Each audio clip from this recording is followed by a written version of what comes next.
Tem uma frase da Marida que acabou virando o nosso lema aqui no 1001, que é: dividindo, tudo fica mais leve. Então é por isso que a gente não poderia terminar a nossa temporada do 1001 Tetas sem falar com quem tem o dever de dividir o peso da chegada de um bebê com uma mãe. Quem, Marida? Quem? Quem? Quem? O pai!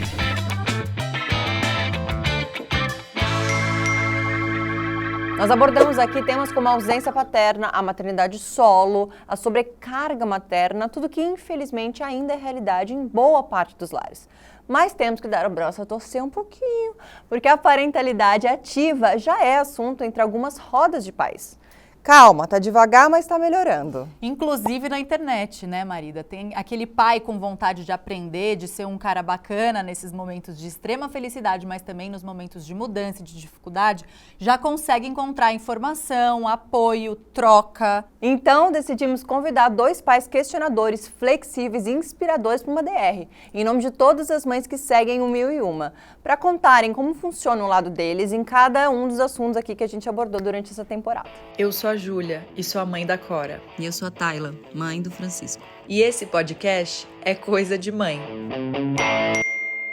Estão com a gente aqui o Thiago Cor, pai da Yara e da Nalu, criador do projeto Homem Paterno, que é uma super rede de apoio à paternidade, que literalmente dá aula para os pais sobre aquele comecinho, a gestação, o puerpério, o parto. E ele que é o pai de 4, isso mesmo, gente, 4 crianças. Ele que lá em 2013 desbravou um mar revolto e criou um dos primeiros grupos virtuais sobre criação com apego. Thiago Queiroz, ou o famoso paizinho, vírgula. Gente, muito bem-vindos. Obrigada. A gente tá muito por feliz. terem aceitado Certo, nosso de convite. verdade, Estão com medo? obrigada. Eu que agradeço, né? Vocês vieram com medo? Não, vieram não vi, não. Eu tenho tranquilos? 4 filhos, eu não tenho mais medo de nada. É verdade, uma pessoa com É 4 filhos vai ter Eu não medo tô de tão quê? avançado assim, eu tenho 2, então eu tô com um friozinho na barriga. Uma coisa que eu repeti aqui, porque assim, olha, a gente falou, assim, descascamos os pais em todos os setores possíveis, Não tenho assim. dúvida. Inevitável. Inevitáveis. Inevitável. Mas, e tinha uma coisa que eu sempre perguntava para todas, ou quase todas, convidadas que vieram aqui eu não conheço nenhum pai que é o tal do 50-50, a divisão do 50-50.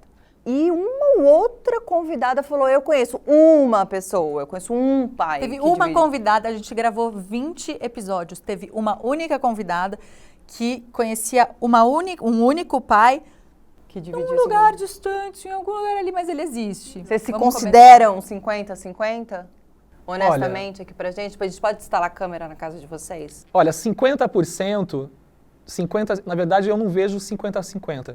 Porque lá em casa, toda hora a gente está renegociando isso. Tem momentos que às vezes eu tenho que dar 70, a Bruna 30, às vezes ao contrário. Então, mas eu acho que existe um acordo entre nós, onde a Bruna ela tem um papel muito importante nisso, que é de ficar me ancorando, né, para esse momento. Tipo, olha, lembra do nosso acordo? E vice-versa, né? Então a gente fica sempre negociando dentro das prioridades, dentro do que a gente acredita, respeitando a liberdade, a autonomia, principalmente dela, né? Entendendo que é um momento que ela precisa de muito apoio para estar vivenciando, enfim, 2 filhas agora, né? Estamos vivenciando o puerpério também.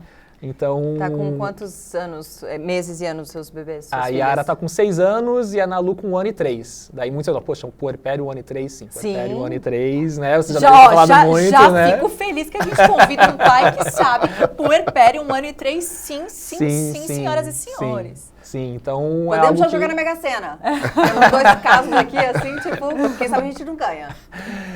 Então, mas eu acho que tem rolado, principalmente agora, diferente da nossa primeira experiência, onde ainda é um aprendizado, mas enfim, imaturidade, falta de conhecimento. Então, hoje em dia eu consigo olhar para o presente, olhar para a nossa vida, para a nossa relação de uma forma diferente. Eu acho que quando a gente fala em equidade, eu acho que a gente está chegando num lugar lá em casa bem bacana em relação a isso, assim, sabe? Então, Quando você fala, a gente está chegando em algum lugar, eu já...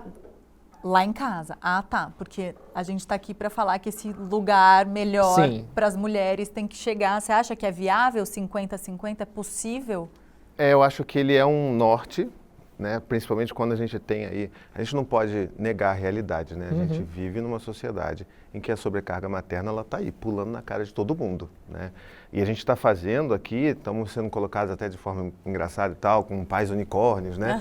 Mas a gente não está fazendo nada mais do que a nossa parte, nossa função, nosso dever, né? Enquanto pais Com que certeza. cuidam, né? Pais cuidadores.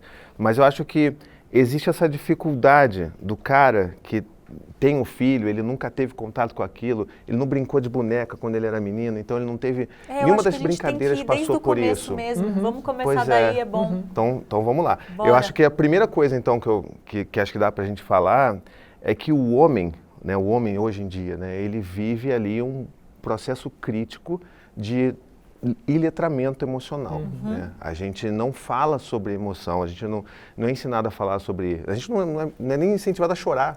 A gente vai aprender isso na vida adulta, né? Então, quando a gente é menino, a gente não ouve essas coisas, a gente não é incentivado a receber uma boneca para brincar de fazer chazinho, para brincar de cuidar, porque é no brincar que a criança aprende, né? Inevitavelmente. Então, a gente pega esse menino, ele cresce, se torna um adulto que o emocional dele é um deserto. Na verdade, é um deserto emocional que ele não consegue entender quais são os sentimentos que ele tem, o que ele precisa fazer, quais são as funções dele. E aí, volta e meia, é como se fosse mesmo um deserto. Porque você, às vezes, acha um oásis ali e ele tem uma poça d'água que é como se fosse aqueles relances ali de alegria, de felicidade. Tem ali, às vezes, um escorpião, uma cobra, que é a raiva que vai, né, surtar esse homem. Mas esse deserto emocional, ele está em cima também de um campo minado. Que são todas aquelas emoções reprimidas que a gente passou por cima e botou embaixo do tapete ou embaixo da areia, e às vezes você pisa ali e aquele negócio explode.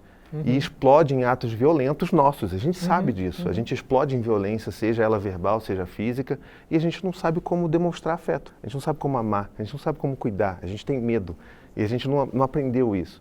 Então, acho que uma das coisas que a gente precisa fazer é realmente olhar como a gente cria os nossos meninos, né? E eu, como pai de 2 meninos, tenho muito essa responsabilidade, que tipo de homem que eu vou colocar na sociedade, mas a gente precisa lembrar muito de como que esse cara, e por isso que pessoas como o Thiago, até eu também, né, me reconhecer também, mas fazendo esse trabalho de mostrar para esse cara que você precisa entrar em contato com isso, abrir esse portal da paternidade, mergulhar de cabeça, é também um lugar para a gente amadurecer. Então, tudo isso é um gigante de um processo de amadurecimento emocional nosso, para a gente entender o que está acontecendo, para fazer sentido disso tudo, para depois eu conseguir olhar para minha companheira, no caso a Anne, né, olhando para minha companheira e entender quais são as demandas dela, entender que ela está num puerpério, entender que quando ela está em casa cuidando do meu primeiro filho na época, né, quando o Dante era pequenininho, e eu chegava em casa toda animadão no trabalho, ô amor, não sei o quê, e ela estava rabugenta, me dava patada para tudo que ela falou assim, pô, mas o que eu fiz? Não fiz nada de errado.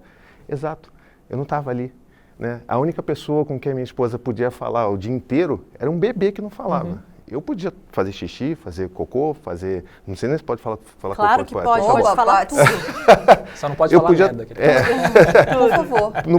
Eu podia tomar café a hora que eu quisesse. Ela não. Então, esse amadurecimento vem muito dessa jornada nossa de buscar essa comunicação. E é por isso que eu falo que o 50-50 ele é um caminho, mas ele não é o fim. O fim, eu acho que é muito do que o Thiago fala, desse lugar que a gente tem uma comunicação tão orgânica que é uma relação de parceria. Intimidade, então, né? Tipo... Exato. De eu poder ouvir, às vezes até a Anne falando de alguma forma mais ríspida, e entender que, não, peraí, ela está falando isso porque ela está super sobrecarregada. Que tipo de rede de apoio a gente consegue ter, já que eu não consigo dar conta disso, porque se eu estou trabalhando... flexibilizar ela aqui. Exatamente. Então é um diálogo. É tipo eu e ela, um de costas para o outro, tentando lidar com tudo que está acontecendo ao redor. E no primeiro puerpério de vocês, aí a gente vai passar um pouquinho, né? Nossa ideia aqui é a gente passar por todos os assuntos que a gente conversou aqui. Vamos ver se teremos tempo para isso, mas assim, para ouvir um pouco de vocês. Então, puerpério, a gente falou muito aqui do puerpério, né? No primeiro puerpério de vocês, das mulheres de vocês, né, que vocês acompanharam. Vocês sentiram isso de cheguei e ela estava rabugenta. Provavelmente foram coisas que vocês foram descobrindo, existindo junto delas naquele puerpério, né? As coisas foram acontecendo. Então, hoje a gente está no 4º filho. Acho que vocês caminharam muito juntos aí para... Quais foram os primeiros encontros e desencontros entre os casais mesmo? E de dicas, porque assim, nossa ideia com esse episódio é se as mulheres todas que assistem a gente não conseguiram fazer com que os maridos sentassem do lado para ouvir 4 mulheres falando de maternidade, que em todos os nossos episódios somos 4, vamos ver se com esse episódio, tendo 2 pais na roda, a gente consegue convencer esses caras de que como convencer a dar a boneca para o filho brincar, né, lá atrás, de nos ouvir e tentar entender, para quem sabe, porque cada vez mais eu tenho certeza que quanto mais a gente colocar na mesa o que está acontecendo, né, porque até você conseguir elaborar que ela foi ranzinza com você, porque ela provavelmente não falou com mais ninguém além do bebê. Ela pode ter tido uma diarreia que ela não conseguia ir no banheiro porque o que é... Exato. Tudo aquilo que a gente passa, até vocês chegarem e elaborarem essas coisas, inclusive os perfis de vocês para ajudarem outros caras, tal, qual foi o caminho desse primeiro puerpério? Quais foram os desencontros até vocês se encontrarem nessa posição hoje, tanto que deu fruto aos 2 perfis que a gente adora e acompanha, por isso vocês estão aqui, para ajudar outros homens lá na frente com coisas que vocês aprenderam no processo de vocês? Olha, da minha parte, eu acho que uma palavra que veio junto com a paternidade foi o desconforto, o incômodo. Tanto o meu, mas principalmente conseguir olhar e lidar com o incômodo e com o desconforto da Bruna. Bom, primeiro que no primeiro puerpério eu nem sabia, nunca tinha ouvido falar essa palavra. Então, para mim, era como se estivesse literalmente navegando no oceano que, assim, nunca ninguém me falou.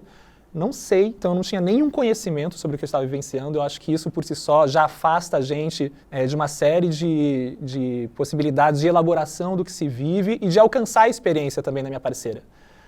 Porque quando eu conversava com outros homens, sempre é um... Você já tinha tido amigos que tinham filhos. Exato. Mas zero esse lugar de... Puerpério, jamais. Eu só fui descobrir essa palavra um pouco antes de eu começar, de fato, mergulhar no projeto Homem Paterno. Que a Bruna devia estar com o quê? A Yara devia estar com 9 meses, mais ou menos. E foi a Bruna também, né? 9 meses de maternidade. 9 meses na maternidade, né? Eu 9 meses de paternidade. E eu comecei a me questionar, falei, gente, o que está acontecendo? Quem é essa mulher?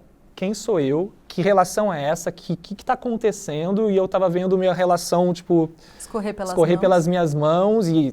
Nunca, né? Quando a gente pensa em ter filho, quando a gente está junto com a pessoa, a gente não pensa em se separar ou conflitos, né? E nunca ninguém tinha me falado sobre isso. Como assim? Eu estou vivendo uma crise no momento que era para ser o momento mais incrível da minha vida, né? Então, sempre a aquisição, que eu acho que é uma coisa muito comum, né? Quando a gente, principalmente, acho que de primeira viagem, né? A gente olhar sempre para aquilo que a gente vai adquirir, né? Tipo, de sair para passear, eu vou brincar, eu vou enfim, assistir um futebol, vou surfar, enfim, sempre olhando para as aquisições. E a paternidade me escancarou o luto, a perda, né? A perda do protagonismo. E eu não conseguia nomear aquilo, porque eu não tinha repertório, como o Thiago falou, primeiro emocional, de conseguir nomear o que eu estava sentindo. Eu não sabia distinguir o que era uma angústia, se eu estava ansioso, se eu estava angustiado. Consequentemente, eu não conseguia também nomear e reconhecer na Bruna, tudo que ela estava me apresentando. É muito fácil levar pro pessoal, né? Muito. Tipo, ela não tá me dando atenção, ou ela não me deseja mais. É que não existe outra possibilidade naquele momento de não achar que não é pessoal. Né? Como assim, gente? E aí dentro da minha cabeça, acho que só resgatando um pouco isso que você falou, cara, que dessa falta de letramento, eu acho que você trouxe uma palavra que é muito importante, que é nosso distanciamento do cuidado. Então eu cheguei na minha paternidade, por mais que eu seja naturólogo, que eu sou da área da saúde, mas em relação a cuidado com o bebê, ao cuidado com a minha parceira, ao cuidado da casa, eu via que faltava bagagem, que faltava repertório para lidar tudo. E eu acho que aquilo foi um dos principais fatores e gatilhos de distanciamento meu e da Bruna naquele momento. De que ela estava cansada, ela estava exausta, e aí não é que ela não queria fazer alguma coisa comigo, porque a gente cai num lugar muitas vezes de querer chamar atenção, né? Um processo quase de infantilização, de consciente ou inconscientemente disputar aquele espaço de protagonismo com aquele bebê, né? Tipo, olha, tô aqui também, né? Eu existo, né? Isso aconteceu comigo. Hoje eu consigo reconhecer e elaborar, mas quando eu estava aqui naquele momento, falei, por que ela não olha mais para mim? Eu sou o pai dessa criança. E eu só fui descobrir isso que, assim, ela não olhava para mim porque ela não tinha energia. né? Eu Não simplesmente conseguia olhar pra ela, Sobrava, né? não tinha energia nem para ela, né? A Então, frase da Mônica Martelli que eu amo, que tá aqui no episódio de aborto que a gente gravou, ela veio com a gente, ela fala, o tempo que me sobra eu usava para escovar um dente. Ela Isso, né? Exato. E aí esse lugar, né? Eu chegava em casa também, do meu trabalho, falava, poxa, amor, né? E sempre querendo as aquisições, né? Da paternidade, da parentalidade ali.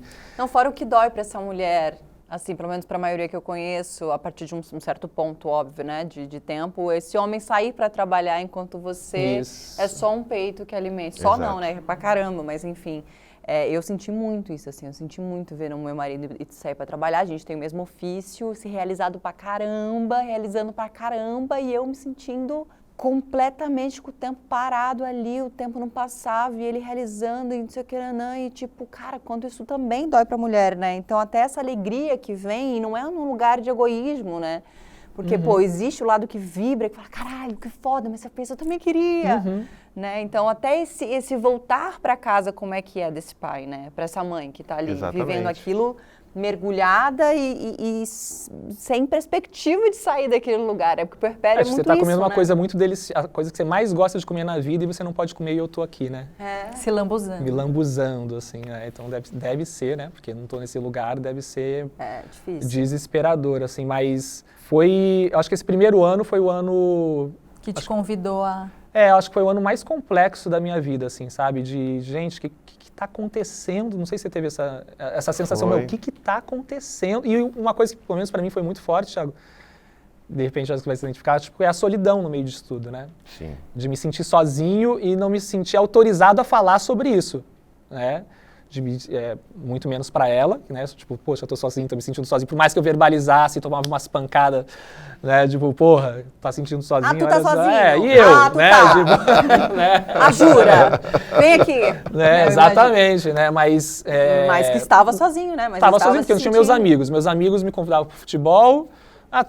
Tá difícil pra você aí? Pô, vamos fazer alguma coisa. Estamos sempre numa fuga, né? Pelo menos os amigos daquela época, que nem são muito mais meus amigos, né? Porque a gente começa a ficar seletivo. E eu não tinha um grupo de amigos, meus melhores amigos de infância, e eu não tinha um espaço com esses caras pra falar sobre o que eu estava vivenciando. Porque sempre que eu trazia alguma coisa, já era convidado para algum lugar, para alguma fuga, né? Sempre por um distanciamento e, consequentemente, uma culpabilização da Bruna, né? Olha, né? Tipo, deixa que isso ela resolve, ou vamos lá tomar uma, quando você voltar, pelo menos as coisas vão estar mais tranquilas. Você fica tranquila. Deixa ela Vai falar, super né? resolver Deixa o ela problema falar. dessa família. Né? Vai super. Comigo esses primeiros meses foram bem cruciais também com Dante, né? Porque acho que cada novo puerpério foi um novo aprendizado, né? Mas esse primeiro ele é muito marcante para mim, porque eu vinha desse lugar de, bom, a minha esposa está amamentando meu filho, está lá no quarto, está dando peito, está botando para dormir o Dante, eu não tenho muito o que fazer, então eu vou aqui jogar meu videogame, vou acordar mais cedo, que dá tempo de eu jogar um pouquinho. E eu vejo isso, muitos caras hoje fazendo isso, e eu falo muito nas empresas, os caras estão ali, não, vou jogar porque eu não tenho nada que fazer. E eu falo, cara, esse é o maior erro que a gente tem, porque o que mais tem é coisa para fazer, a gente precisa cuidar de quem cuida, sabe? Se a sua esposa está ali amamentando, será que ela precisa de água, precisa de um lanche, uma água de coco, sei lá. Uma Vamos massagem cuidar. no pé. Uma massagem no pé, ou apenas um ouvido, porque assim, você mesmo falou que você passa por esse luto durante o puerpério. Eu e nenhum outro homem vamos conseguir resolver isso, mas a gente pode ser aquela escuta empática, né? Aquela assim, poxa, caramba, que difícil, eu tô entendendo, eu olho para você, eu falo, eu entendo a sua dor. O amparo, e isso né? faz toda a diferença, sabe? Então eu comecei a descobrir nesse primeiro, e foi muito curioso, porque o meu processo ele foi muito de como é que eu vou construir uma relação com o meu filho, que é diferente de tudo aquilo que eu tive como referência com os meus pais, é uma relação mais próxima, em que eu sou uma figura de amparo emocional para o meu filho, coisa que eu não tinha como referência do meu pai. E como é que eu vou construir isso a partir da ausência? E aí que eu comecei a descobrir que a partir da nossa presença a gente também consegue. A importância da presença, né? Exatamente. Então nessa construção de como é que eu posso conversar com o Dante para que ele saiba que eu estou ali para ele, e foi nessa descoberta toda de como é que eu vou me disponibilizar emocionalmente que eu comecei a ver, peraí, isso aqui também vale para minha companheira. Isso aqui também vale para as pessoas que estão ao meu redor, para os meus amigos, para o meu trabalho, para tudo. E aí você começa a ver como que um processo de paternidade, quando você mergulha mesmo, ele transforma a sua vida por completo. E aí o que eu mais comecei a querer fazer foi falar pra galera, vamos fazer isso, porque é isso aqui, é esse o canal. A gente precisa muito e ver os benefícios, porque a gente está aqui falando e tem que bater mesmo na tecla que o cara não faz nada, é o que a gente tem que cobrar e tudo mais, mas a gente tem que falar também que é uma delícia, né? É uma das maiores tragédias da nossa sociedade, essa ideia absurda de que a paternidade é opcional, porque não é. Mas a gente sabe que na prática, o cara sequer bota o nome dele na certidão, sabe? Então, se eu assumo essa opção, e você também, a gente já está ali, ó, um passo ali acima, porque a régua é muito baixa. E aí a gente começa a perceber o quanto que isso é maravilhoso pra gente. Esses pequenos detalhes, uma besteirinha que a gente faz com os nossos filhos, aquele E colher os pequeno frutos negocinho. também, né? Pois é. Porque é rápido que vem. Você vê o resultado rápido, né? Porque eu acho que essa solidão que se instala em você no processo devia, né, com certeza estar na Bruna também, e cada um vivendo a solidão, e aquilo aos poucos vai formando um negócio muito grande no meio de vocês. E que se alguém dá um passo ou descobre uma primeira ferramenta, né, vai movimentando. Deixa eu sentar do lado dela aqui agora então, que ela tá, né, amamentando, que ela tá com muita dor. Deixa eu ouvir o que ela tem para dizer. Essa pedrona construída, ela vai sendo quebrada muito rapidamente se alguém se propõe a ceder um pouquinho, né? Não sei. E aí, a partir desse momento que eu tive esse entendimento que não tem que estar jogando videogame, eu tenho que estar com ela. Então eu mudei, nunca mais joguei. E não foi ela falando, você tá jogando videogame? Não, foi uma sensação de culpa muito grande. Da onde veio esse insight? Foi uma sensação de culpa. Foi um dia, tipo alguma assim, coisa, não, uma conversa de vocês? Foi ver ela com o peito Ficar sangrando, jogando o peito aqui, eu não vou passar estourado, de fase, né? sabe? Que não sai da cama, que o quarto, né? É claro, no caso, na nossa experiência, né? O quarto parecia um lugar de pessoas doentes, tudo escuro, aquele cheiro de leite azedo. E resto de comida que você come ali na cama e joga ali. E aí eu começo a me sentir assim, pô, peraí, tá errado isso. Eu tô aqui bem, limpo, jogando videogame e ela tá ali. Então eu larguei isso aí, hoje em dia quem só joga são os meus filhos, mas eu comecei a fazer o que ela fazia. Ficava ali do lado dela, a gente começou a ver um monte de série no mudo, porque é isso que a gente faz, né? A gente assiste tudo escuro, parece uma caverna, a gente vendo série só legendada, só lendo legenda. E aí a gente começou a ver como que isso, sabe, o despertar de um novo interesse. E começar a ver como que ela se transformou, virou uma outra mulher. Ela vai, é lógico. E eu também vou virar, e aí a gente tem que se reencontrar, porque às vezes não dá esse match. A gente fez um match lá atrás antes de ter filho, mas às vezes esse match tem que acontecer de novo. Não, né? e de novo, Exatamente. né? Num casamento, esses encontros e desencontros, né? Porque a gente muda, né? Exato. A gente muda, a vida se apresenta diferente pra gente, os obstáculos, as perdas e as vitórias, as conquistas e as frustrações, e isso precisa desse encontro e desencontro. Você falou, eu não lembro exatamente o contexto, mas eu lembro que você começou a falar da sua primeira paternidade, da sua primeira experiência com medo, né? Que você sentia muito medo.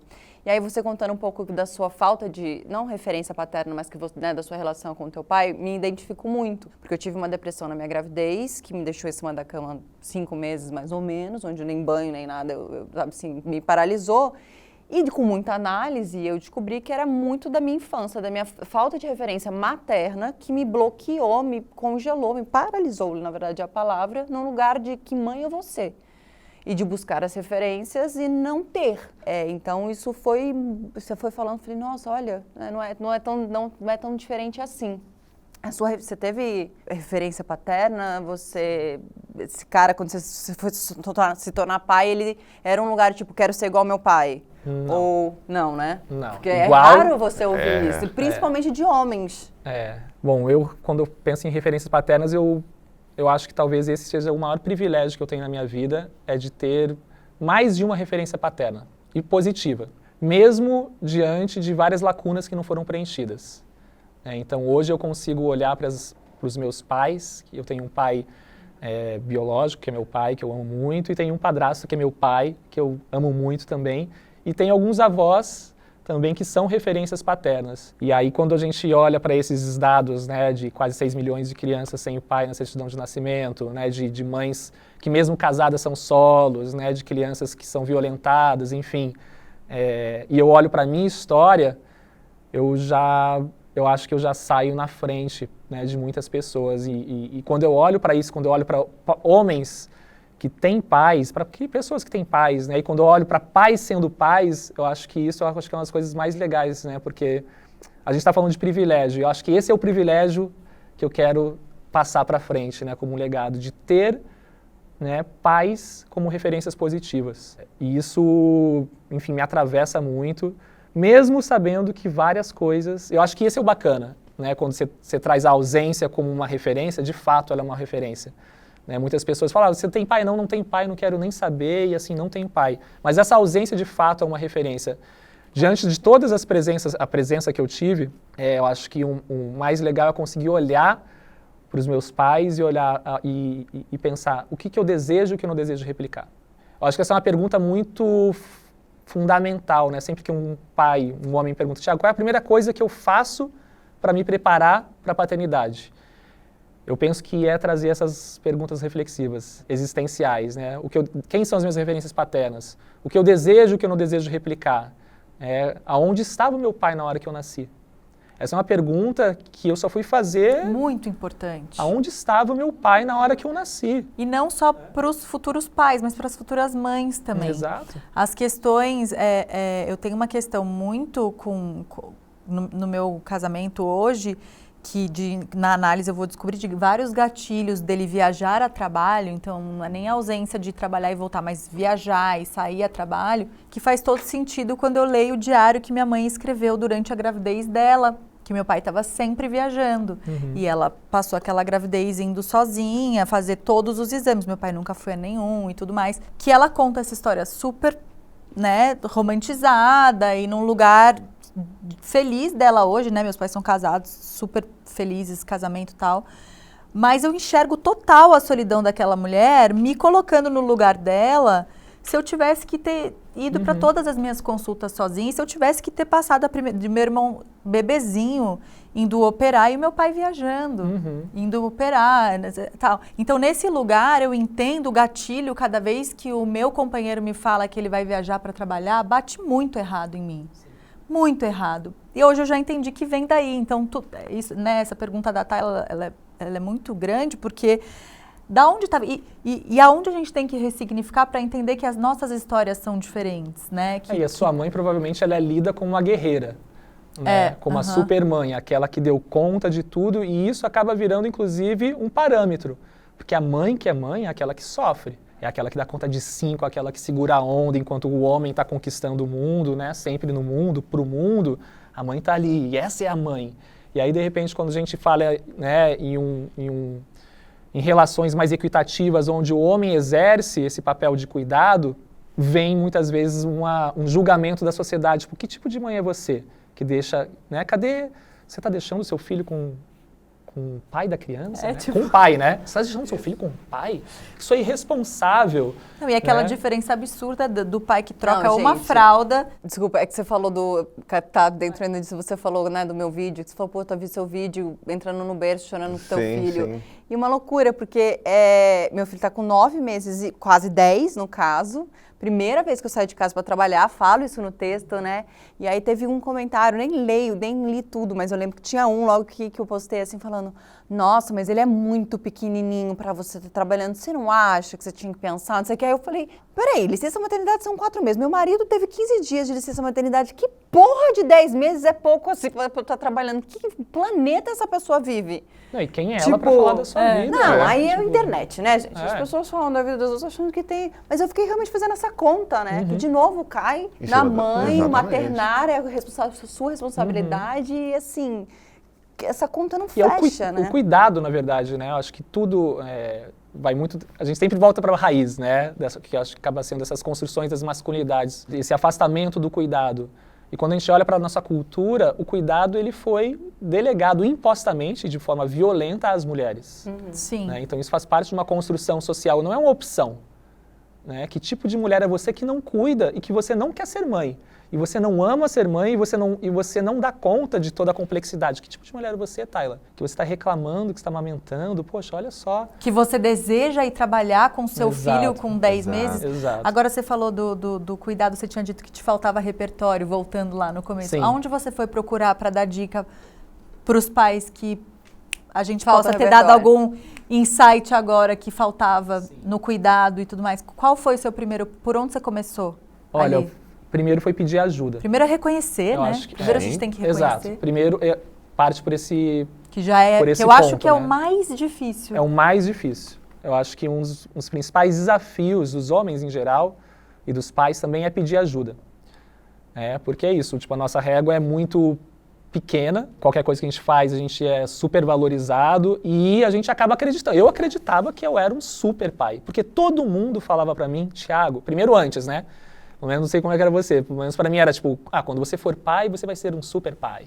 E eu fui acreditando naquilo. Não, beleza, se todo mundo tá falando que você é super... E aí quando eu virei pai, todo mundo, tipo, não, você é incrível, Nossa, você incrível, troca fralda. incrível. Trocou uma fralda, esse Não, é não é outro só bordão isso, que a gente, gente não tem é aqui. isso, não é Trocou só- uma fralda, paizão. Não é trocar fralda, você trocou fralda de cocô. Não Aí a sabia pessoa que tinha fica. essa diferença. Não, o quê? Tem muito cara que fala assim, não, eu troco fralda. Não, Só e não passa- troco de cocô porque dá ânsia. O cara... Aí eu falo assim, o que é isso? Essa criança vai fazer o cocô, vai crescer? Não, e Suja anda com pra a sempre? criança de sling, gente. É. Um evento na rua, né? Esse Tipo, todo pai mundo, você vê, de eu sling. sentia isso, né? As pessoas brilhando o olho, nossa. Dá pra ouvir o que as pessoas estavam pensando, né? Nossa, que pai incrível, né? Olha que coisa bonita. Com o Dante coisa pequenininho, a gente maravilhosa. via isso assim, era batata. Se eu saía com o Dante no sling, ia, sei lá, no mercado, as senhorinhas todas, assim, nossa, que coisa linda, que fofinho, não sei o quê. E a Anne, com o mesmo sling, que a gente usava só um, tadinho, tá apertando, tá sufocando, a perninha dele gente, eu tá fico muito sufocando. indignada. E aí a Anne, que é dona de uma paciência que precisa ser estudada, ela, não, tá tudo bem aqui, não sei o quê, e ia embora. Mas eu ficava chocado, como que eu era alçado mesmo ao estrelato da paternidade, porque eu só carregava o meu filho. Mas até tentando dar um pouco de dica também, eu acho que isso puxa um fio muito longo de discussão, que eu acho que é assim, se a gente não tem referência, a gente precisa construir a nossa própria referência. Foi muito esse o meu processo com o Dante, depois com o Gael e depois com as meninas. Com a sua turma. Com a turma, né? Com a turma. E eu via muito como que eu mergulhando naquela relação, e eu mergulhei mesmo. Eu nunca mais, depois que meus filhos nasceram, eu nunca mais li outro livro que não fosse sobre infância, psicologia, qualquer coisa. Eu comecei a ler sobre tudo aquilo e consumir e falar também. Ai, queria tanto que o Guto lesse. Ó, tem aí o meu livro, Tô bota levando. pra ele. Tô levando. Eu até a gente manda dar o o gravando aqui, eu liguei, não quer vir mesmo? Vem, tem uma cadeirinha aqui pra Vamos você. fazer cobrança Não, e vexatória. assim, rodízio aspas, do né? carro, Esse ele sempre livro ele se livra. foi Ele a dá um primeira jeito. coisa que eu li sobre paternidade. Porque Então vamos falar? Olha que só legal. um aspas. Poxa. O que aconteceu? Quando eu virei pai, eu falei, gente, né, quero saber um pouco mais. E eu não encontrava nada sobre paternidade.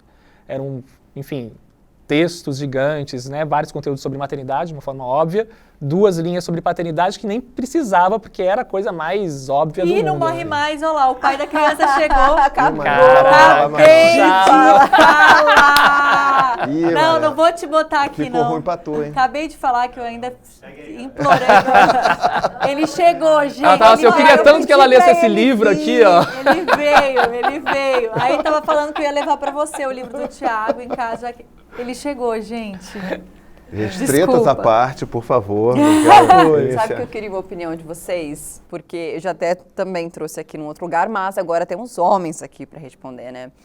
O meu marido é engraçado. Eu, inclusive, sou responsável por sempre falar e repetir isso para ele, né? Nossa, você vai ser um pai muito, muito maneiro, muito... O Renato é do tipo que chora ao se despedir do filho da novela.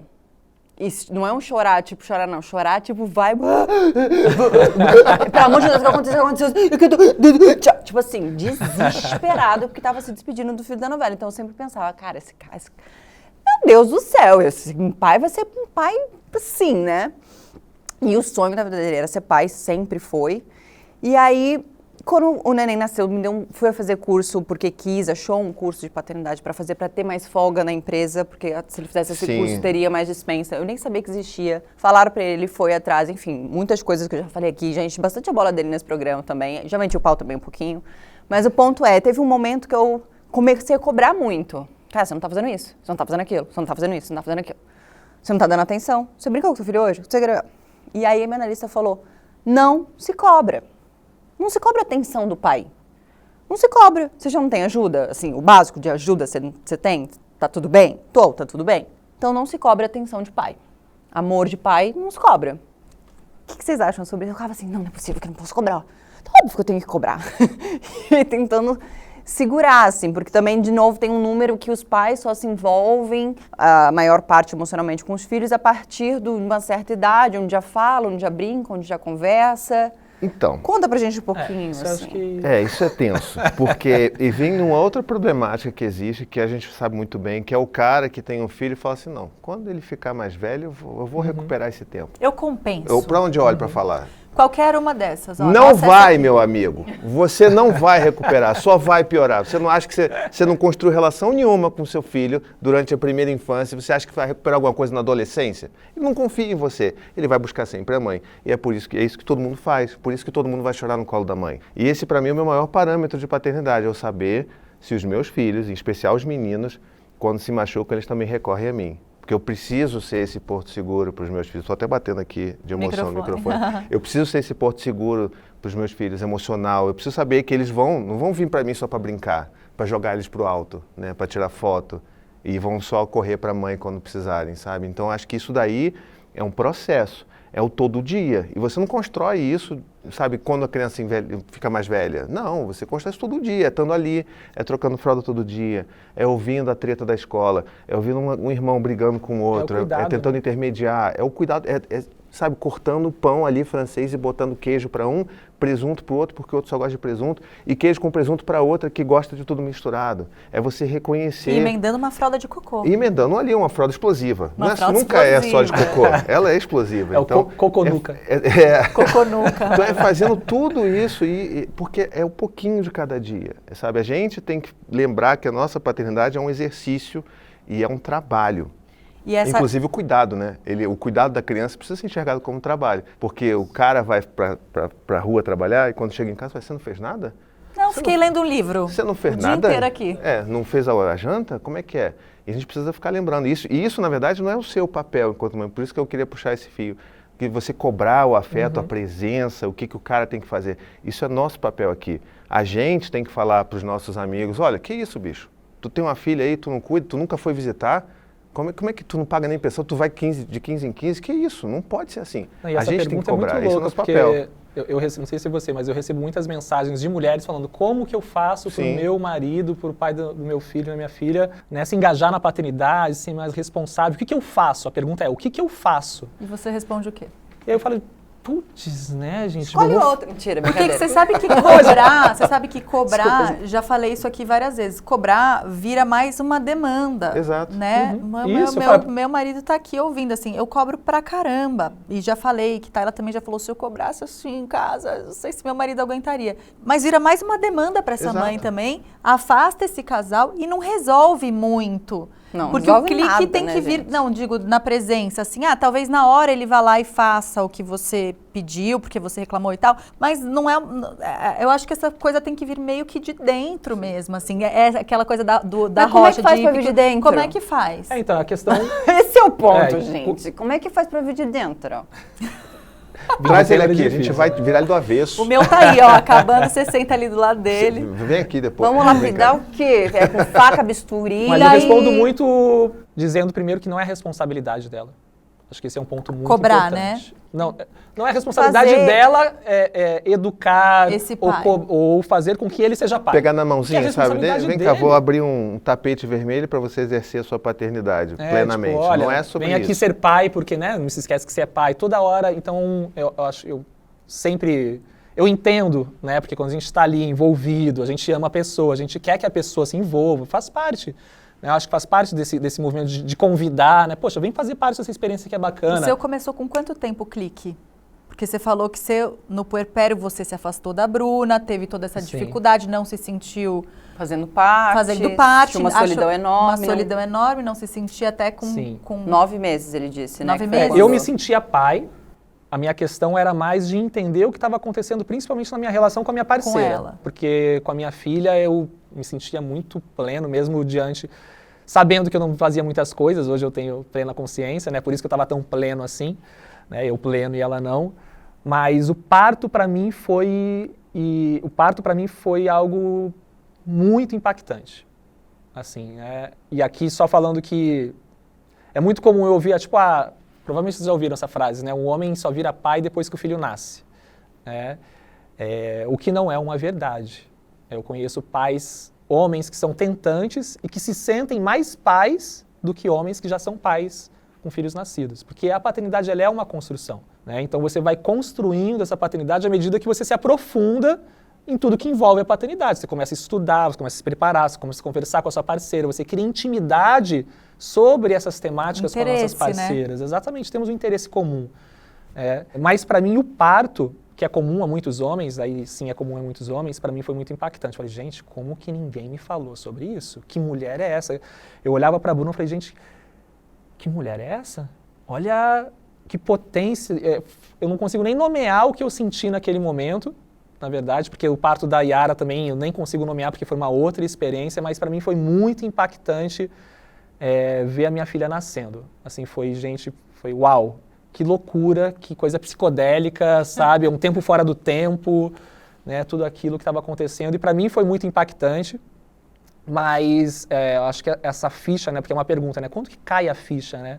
Todo dia cai a minha ficha. Exato. Né? Todo dia cai a minha ficha, pra sabe? mim também, Então, acho que é importante a gente falar isso, né? Porque você trouxe aquela hora, tipo, muitas pessoas acabam ligando a maternidade como algo instintivo, né? Como se esse vínculo com a criança fosse algo instintivo, né? A mãe, existe uma questão de vinculação, né? Tem a história de gestação que a gente fala bastante, mas o vínculo ele só acontece através do cuidado.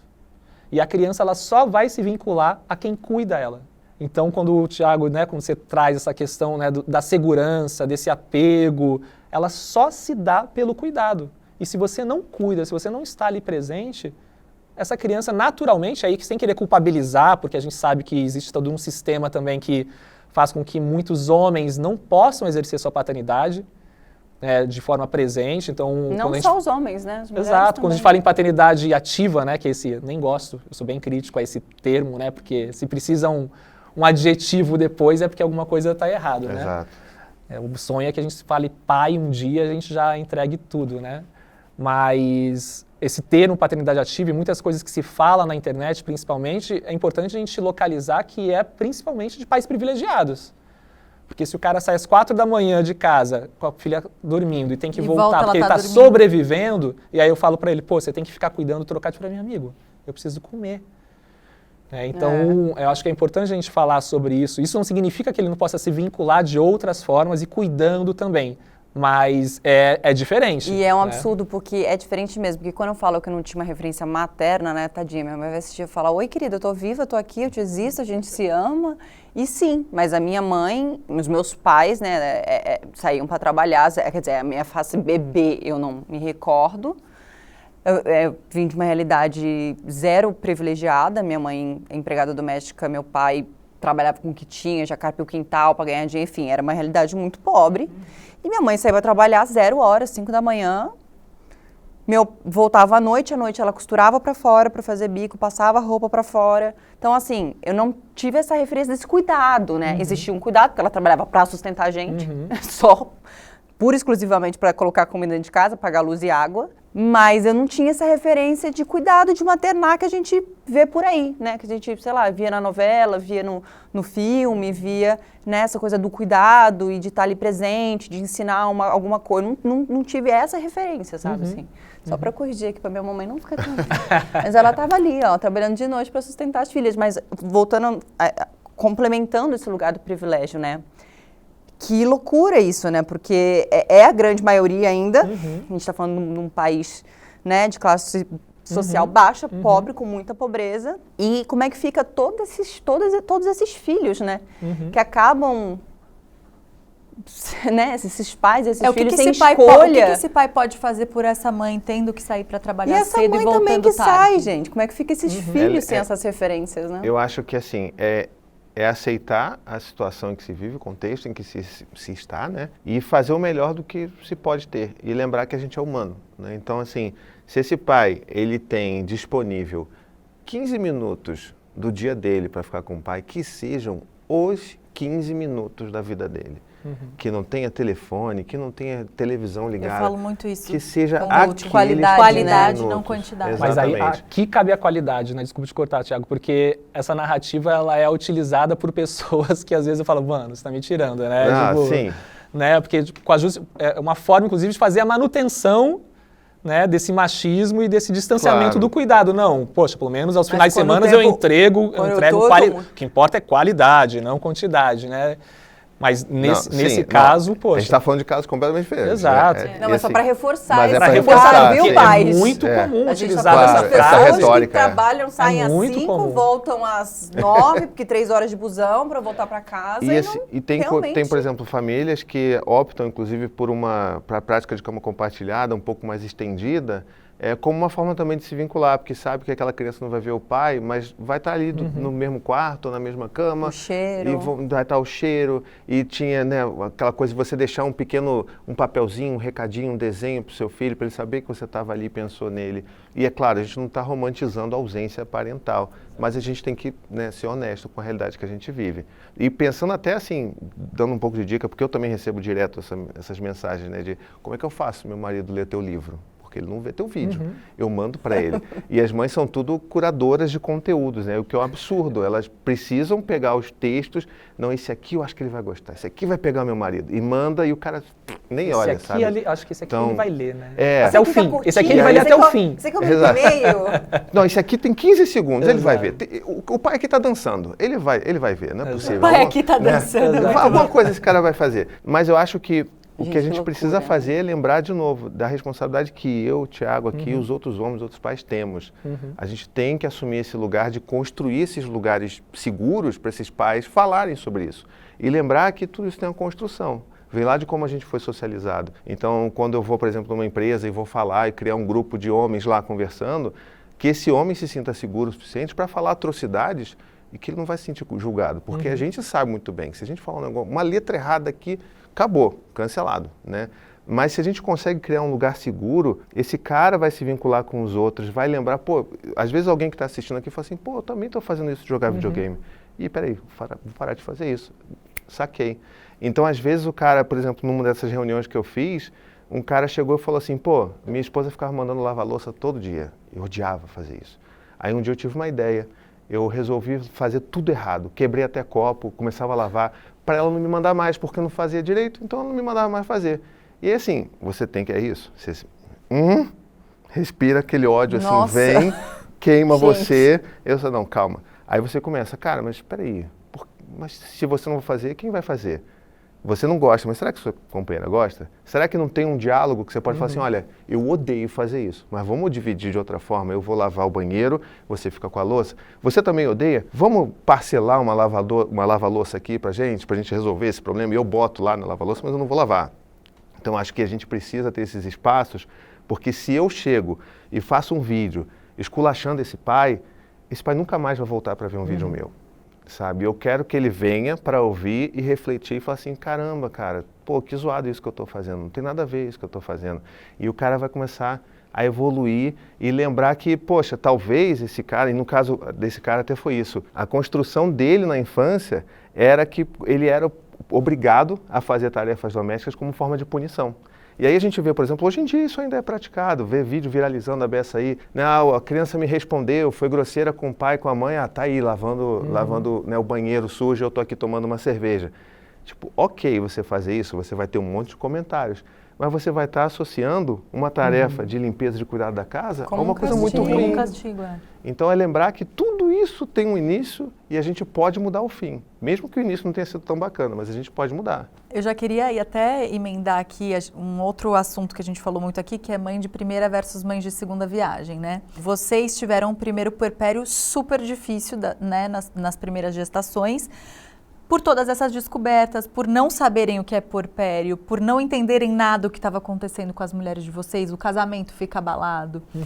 E aí, eu imagino, e também já gravamos esse tema aqui, que somos mães de primeira, eu e Tayla, né? Mas que numa segunda gravidez, o puerpério, naturalmente, por essa mulher já ter experimentado isso, e esse pai também, né? Uma vez, ele já seja naturalmente mais leve, mantendo as variáveis de saúde, né? E tudo isso, né? Se não tem nenhuma coisa assim.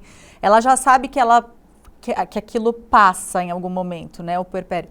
Vocês que, além de terem assistido o puerpério delas, mergulharam fundo, você falou, passei a só ler livros sobre paternidade, filtrei meus amigos, fui entender o que de fato né, escolhi o meu casamento de novo, mesmo, né, sendo momentos em que a escolha ela exige, né, o segundo, você pode falar o terceiro, você pode falar o quarto, são mais leves? Foram mais fáceis para vocês? A segunda viagem? Tá sendo mais fácil, tá sendo mais consciente. Eu acho que eu trago muito forte para mim o quanto o conhecimento ele realmente ajuda, sabe? Acho que é uma das teclas que eu mais bato, inclusive, no meu trabalho, né? Do como, principalmente para o homem, em relação a tudo que faz parte do início da vida. A maior parte dos homens, eu me incluo, né? Tá sendo um aprendizado, eu não sabia nada sobre o início da vida. Nada sobre gestação, nada sobre parto, nada sobre puerpério, nada sobre amamentação, nada sobre introdução alimentar. E tem muitos homens que fazem, tipo, ainda acham que é bobagem, né? Tipo, puerpério. Não. Que houve esse novo dicionário que se abre de palavras, né? E não... É que a máxima é a gente aprende com a vida, né? Eu ouvia muito isso. Né? E aí, como é que foi ser pai? Não, nem se preocupa, né? A vida vai ensinar você a ser pai. Aí eu falei, pô, beleza, eu fui nessa, né? Que tipo de pai a vida vai te ensinar a ser pai, hein, pessoal? Exato. E aí eu acho que agora, dessa vez, eu venho com essa bagagem com mais de conhecimento, de fato, né, de repertório, de ouvir, de ler o Tiago, né, Alexandre, né, Humberto Baltar, de criar, inclusive, uma rede paterna. Eu acho que vai muito ao encontro disso que você falou, né, da empresa, quando a gente cria esses espaços. Eu vejo... O Projeto Homem Paterno se coloca nesse lugar, né, de ser uma rede de apoio paterna.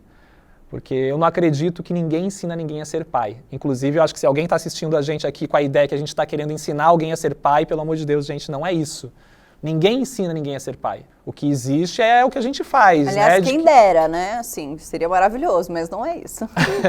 Mas, né, tipo, o que eu acredito é essas trocas que eu faço com o Tiago, né? E aí, como é que tá? Como é que foi lá? O que você fez? O que eu não fiz? O que você tá sentindo? Né? Pô, eu tô aqui na introdução alimentar, pô, né, olha, lê esse livro, segue essa pessoa. E ter pra quem recorrer, né? Porque, por exemplo, Exato. O Guto, pai da minha filha, ele foi pai muito jovem.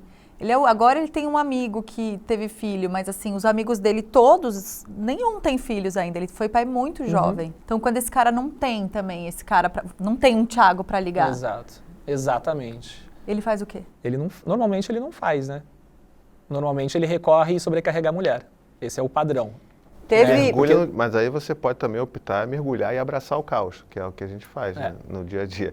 Assim, a minha experiência, até respondendo você, não posso dizer que foi mais leve, porque assim, são experiências completamente diferentes. Os puerpérios da Anne foram completamente diferentes. Teve treta de amamentação em todos eles, sabe? Então assim, essa coisa de, não tem mais problema. Não, vai ter outras tretas. Não é igual andar de bicicleta, né? O peito não... Sabe? No máximo é das coisas práticas, tipo, dar banho, já sei dar banho no bebê, trocar a fralda, a gente já sabe trocar. Agora, existem outros desafios que deixam a gente muito angustiados, como, por exemplo, como é que esse irmão mais velho vai receber o irmão mais novo, como é que vai ser essa nova dinâmica, porque muda tudo, gente.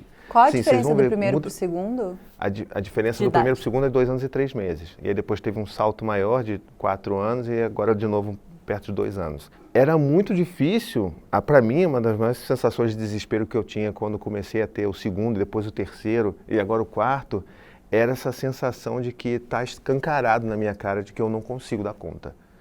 E assim, você não vai dar conta. Você podia até se enganar dizendo que você dava conta de tudo com um filho. Mas essa coisa tipo, eu não vou conseguir atender todas as necessidades de todos eles. Mesmo eu estando presente todos os dias, a Anne também ali comigo, a gente não vai conseguir. Hoje é matemática básica. Somos 2 e eles são 4. Mas mesmo quando eram só 2, essa sensação era muito angustiante, tipo, caramba. E aí você começa a entrar em umas noias assim, tipo, cara, eu estraguei a vida do meu filho.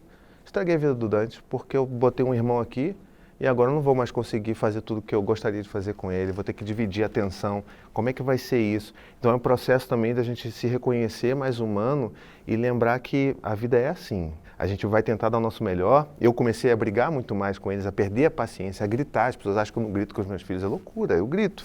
Eu perco a paciência também. Mas eu também vou tentar me reconectar e pedir desculpa. Então eu comecei a pedir mais desculpa porque eu comecei a errar mais. Mas não é mais leve, sabe? É pauleira também. Só que a gente começa a ver outras coisas lindas acontecendo, sabe? A gente começa a ver como que mesmo num processo em que eu não sou suficiente, e tem uma história para mim que é muito forte, que é acho que talvez um dos momentos mais desafiadores da minha vida enquanto pai, que é quando a gente tinha só 3, né? Só 3 é muito bom. Adoro.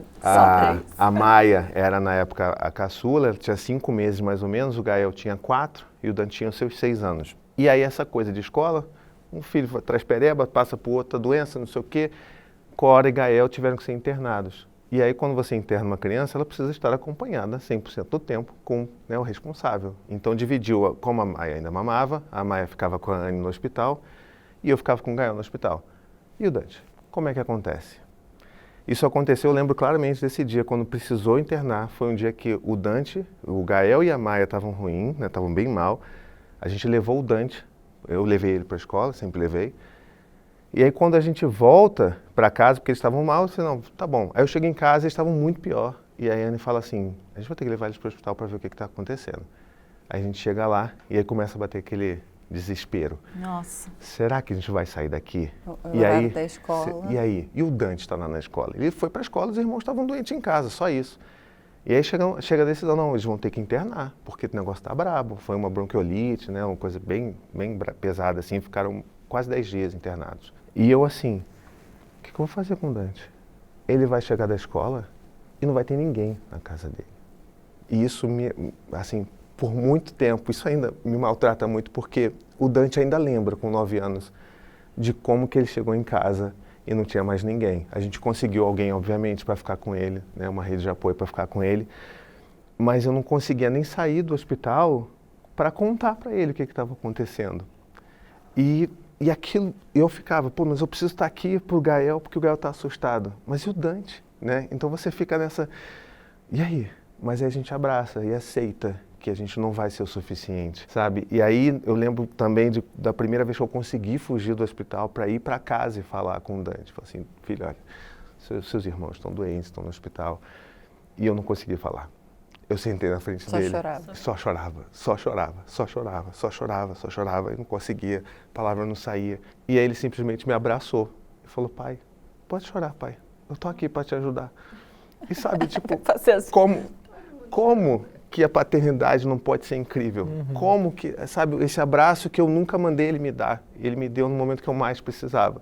Eu sei, meus irmãos estão doentes. Você vai lá ficar com eles, eu fico aqui. E eu espero vocês voltarem.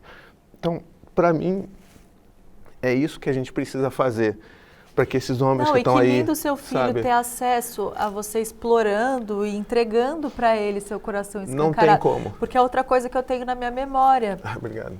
Eu vi o meu pai chorar uma única vez na minha vida, quando Ayrton Senna morreu. Juro.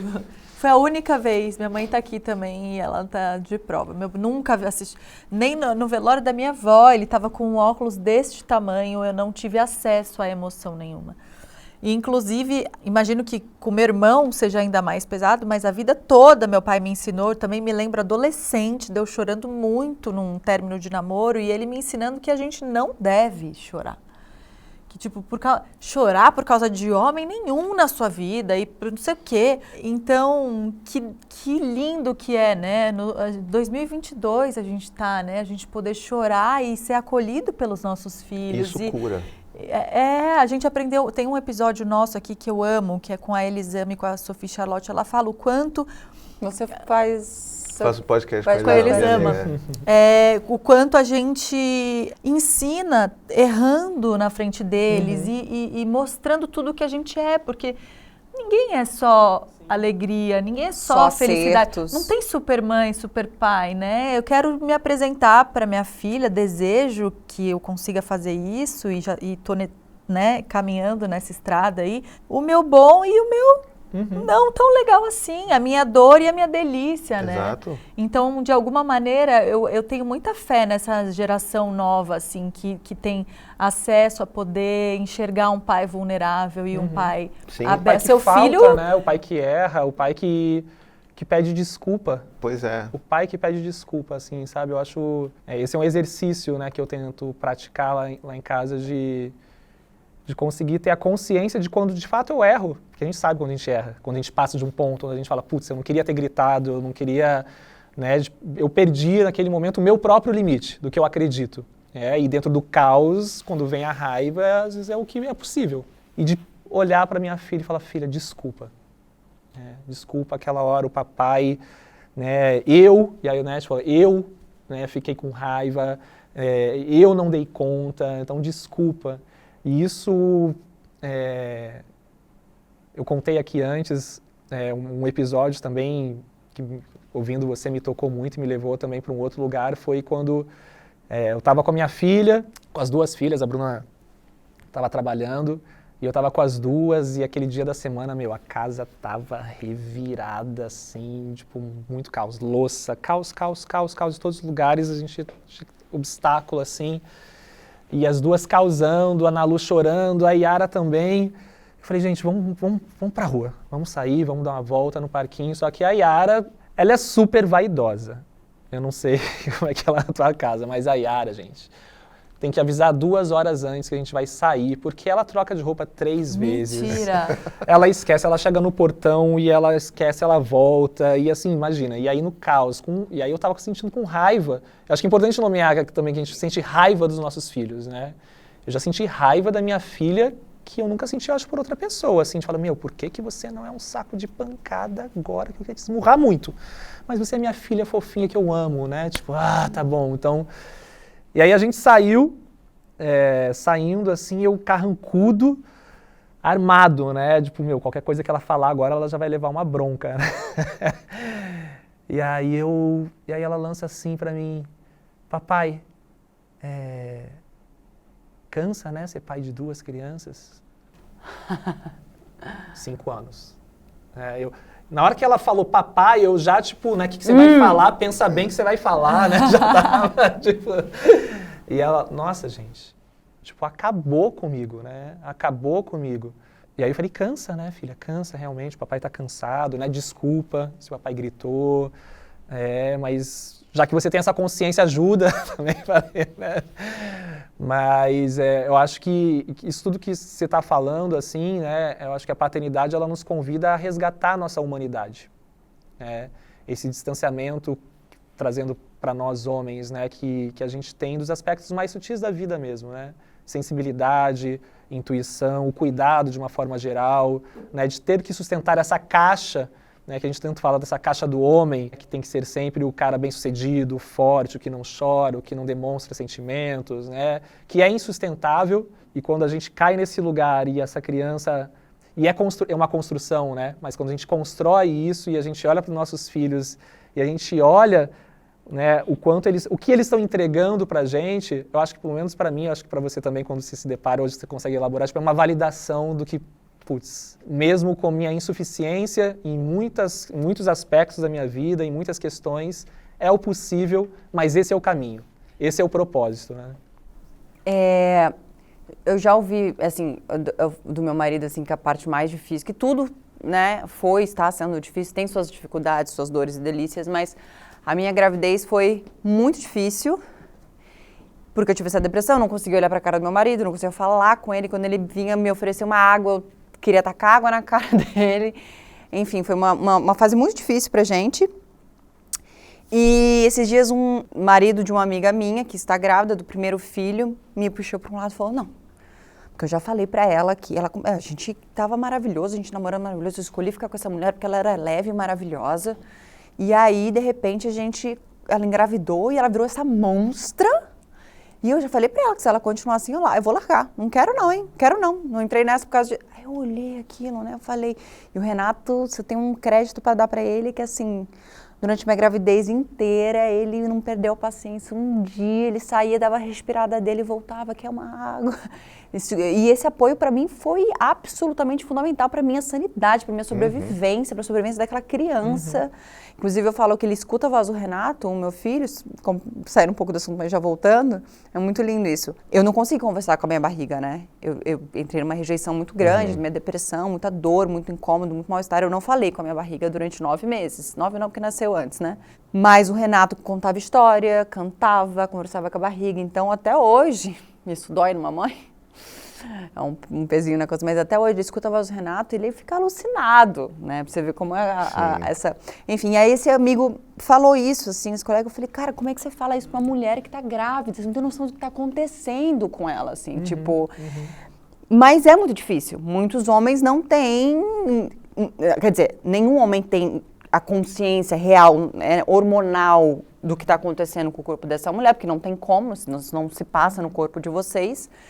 O que falar, né? Eu acho que assim, para esse cara, assim, tipo, eu tenho certeza que ele, por exemplo, vai estar ouvindo, vai estar um pouco puto, mas eu não tô dando nomes.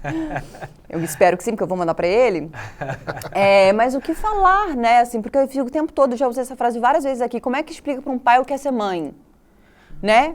Eu tô falando de hormônio, tô falando de puerpério, tô falando de lugar assim, como é que você explica, né? Eu tentando explicar pra esse cara que, tipo, não era uma opção dela, que é leve pra caramba mesmo, maravilhosa, bem sucedida, bem resolvida na vida, que ela tava mal-humorada, irritada, enfim, né? O que você fala pra esse cara, né? Pra mim, eu acho que o que eu falo pra esses caras é que você tem que aceitar esse convite de entender o que é de verdade a empatia, sabe? Empatia é um termo que está super batido, mas se a gente olhar ele a fundo, e eu acho que esse é o convite da paternidade, de você poder olhar para sua companheira e falar assim, cara, ela tá na bad, ela tá mal, olha como ela tá, conversa com ela. Então eu acho que, para mim, o primeiro passo que eu falo para esses caras é isso, olha, conversa com a sua esposa, com a sua companheira, mas de uma forma que você não queira argumentar. Conversa para ouvir. Conversa para entender. E mesmo que esse ataque venha, né? Tipo, às vezes vai vir, você não faz nada. Que leve pro pessoal. Que leve pro pessoal. Entenda que isso é uma forma de se comunicar e de pedir ajuda dessa outra pessoa. Para mim, entender, foi até por causa da paternidade que eu conheci a comunicação não violenta, e eu falo isso em todos os cantos hoje a favor da comunicação não violenta, porque ela salvou literalmente o meu casamento algumas vezes. Essa habilidade de conseguir ouvir o que a minha esposa estava falando, mesmo que fosse um ataque direto, e conseguisse falar assim, ela está pedindo ajuda. Ela não está falando isso porque eu sou um cocô. Pode até ser que naquele momento eu tivesse sido um cocô mesmo, mas não é sobre isso. Não é sobre eu ser um cocô e eu mostrar tudo aquilo que eu já fiz. Que aí você começa a listar, né? Não, mas eu fiz isso, eu botei comida para os cachorros, eu lavei a louça, eu vou fazer não sei o quê. E não é sobre isso, é sobre a pessoa que você ama, que está ali do seu lado, está estrupiada, sem perspectiva nenhuma. É aquilo de você estar vivendo aquele dia e é o dia da marmota. É você se colocar no lugar daquela pessoa que você ama tanto, né? Que você construiu a família, você está amando aquela pessoa. E lembrar que ela está vivendo o mesmo dia todos os dias. Acorda, dá peito, dorme, não consegue dormir junto. E aí todo mundo vai dizer, não, você tem que dormir quando seu bebê dorme. Quem quer dormir? Você quer viver, quer fazer outras coisas. Então é se colocar no lugar da outra pessoa, e é isso que eu tenho falado muito para os caras e tentar também oferecer alternativas para que esses caras se identifiquem também com outros caras reais, como o Thiago, como eu, com as nossas histórias, para que eles percebam, não, peraí, eu estou passando por isso, tem um caminho longo aí, mas que ele também é muito gratificante. Por isso que essas histórias emocionantes elas são importantes, de você mostrar assim, cara, você vai ter um filho que vai te abraçar quando você estiver na lama. Você vai conhecer verdadeiramente o que é o amor incondicional, porque a gente não sabe, a gente adulto não sabe o que é amor incondicional. Eu não vou amar minha esposa sempre incondicionalmente. A gente está cheio de pequenos contratos, pequenas condições. Ela precisa atender. E sendo ajustados o tempo inteiro, Exatamente. Né? Agora, um filho que já viu o seu pior, o seu melhor, já viu você gritando de doer a garganta, porque eu já fiz isso, e todo mundo já fez isso, você já fez isso também. Ele vai continuar ali, escolhendo te amar, te admirando e tentando fazer os seus processos internos para justificar aquilo que ele fez. E aí que é o maior perigo da gente, porque a gente pode recorrer para esse lugar de colocar a culpa na criança. Sim. E é por isso que a gente tem que também lembrar disso, olha, filho, eu gritei com você, mas a culpa não é sua. Exatamente. Tá, eu gritei porque eu estou cansado, porque eu estou isso, porque eu estou aquilo. Talvez aquilo tenha sido estopim, mas a culpa nunca é da criança. Então, acho que é esse processo de se colocar no outro lugar que eu sempre tento fomentar nas pessoas, sabe? A gente falou muito disso no episódio com a Elisama e com a Sofina. De empatia. Mas sabe, é muito louco você falar. De que a culpa nunca é da criança. Nunca, não é da jamais. Criança. Mas em relação à empatia, eu ouço muitas mulheres, né, falando, só precisa ser empático, né? Daí eu fico pensando aqui com meus botões, só precisa ser empático, né? Daí a gente vai olhar, né, sobre empatia. A empatia a gente pode olhar por praticamente por dois vieses. Um, que é por esse realmente atrelado aos sentimentos e emoções, né? Empatia vem do grego empateia, que está atrelado a emoções e sentimentos. E aí a gente conversando aqui já está claro a nossa falta de repertório emocional, então por si só isso já pode criar uma dificuldade né, de empatizar, porque se eu não consigo reconhecer em mim o que eu sinto, eu também não vou conseguir reconhecer em você. Então Claro. já cria esse distanciamento. Se eu, né, a dificuldade de comunicação, porque a gente quer uma resposta sempre rápida e objetiva. Né? Eu te pergunto, Tayla, por que você está assim? Por que você está triste? E aí você fala, eu não sei. Meu, dá uma bugada na cabeça. Como assim você não sabe por que você está triste? Me diz, me fala. Né? Então essa complexidade para muitos homens é muito difícil e atrelado à falta de conhecimento. Eu estou tipo um mantra isso, né? O autoconhecimento. Mas é que se não é pela sensibilidade, né, de eu conseguir me reconhecer na sua dor, é aí quando a gente fala, tipo, empatia é se colocar no lugar do outro. Eu nunca vou estar no seu lugar.